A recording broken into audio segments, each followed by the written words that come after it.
Friends అందరికీ good morning అండి. White రవ్వ ఉప్మా చేస్తున్నానండి.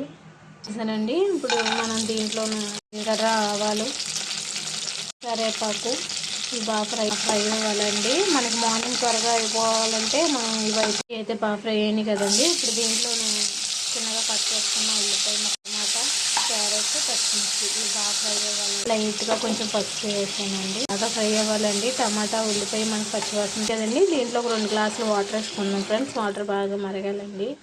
అయింది కదండి. బాగా గడ్డలు లేకుండా కలుపుకుందాం ఫ్రెండ్స్. ఇదిగోండి ఫ్రెండ్స్, మనకైతే ఉండలు లేకుండా ఇలా చక్కగా కలిపేసుకోవాలండి. ఉప్మా మనకి కొంచెం తొందరగా అవుతుందండి. ఇదే టిఫిన్ కొంచెం చల్లారితే మనకి ఇది గట్టిపడిపోతుందండి. మాకైతే ఇలాగే ఇష్టం ఫ్రెండ్స్. మా ఇంట్లో అందరూ కూడా చేయండి. దాంట్లోకి ఏమో పల్లీ చట్నీ చేశానండి. ఈరోజు అయితే మా మార్నింగ్ బ్రేక్ఫాస్ట్ ఇది ఫ్రెండ్స్. ఓకే అండి. Like, share, comment, subscribe. Bye friends.